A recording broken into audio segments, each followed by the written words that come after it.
So you gotta move to the Washington D.C. area. Well, I am here to help. If you don't know me, my name's Dylan Ford, I'm a realtor in the D.C. area, and I like sharing fun history videos too. First thing you gotta know is no one calls it the D.C. area, we call it the DMV, D.C., Maryland, Virginia. If you're looking to move here, you probably already know, it ain't cheap. Here's a chart showing the average home price in the US. As you can see, 2023 ended at $492,300. Now here's a list of average home prices in the DMV last year and so far this year.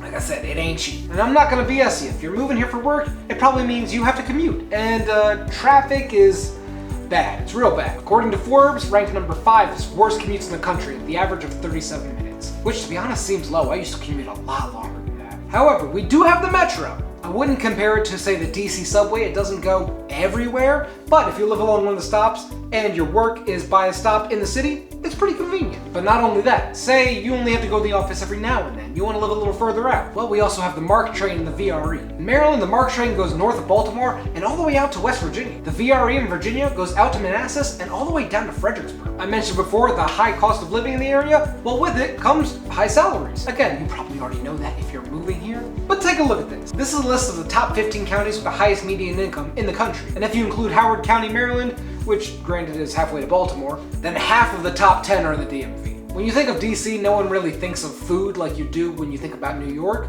but they should. The Washingtonian, a local magazine, puts out the list of their top 100 restaurants to try every year. Unless you've got a lot of free time and a lot of extra spending cash, you probably won't try them all, but great for ideas. But of course, it's not all fancy sit-down restaurants. We have a lot of great casual chains too.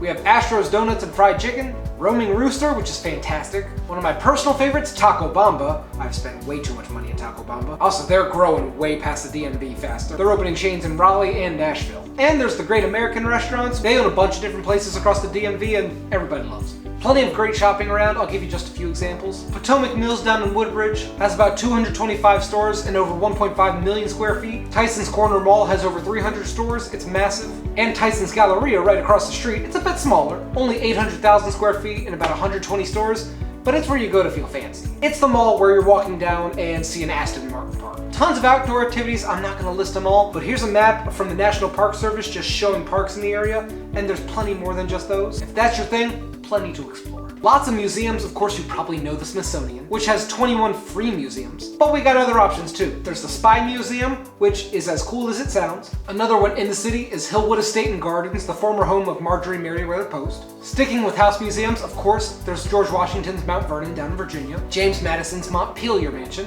and if you're up for a day trip, go down to Charlottesville, see Thomas Jefferson's Monticello. Of course, if you go outside the city a bit, there are plenty of Civil War battlefields to explore. Manassas, Bristow Station, Antietam, just to name a few. Obviously, this video was a very condensed list about the DMV, but I put out videos every week, so subscribe to keep learning more.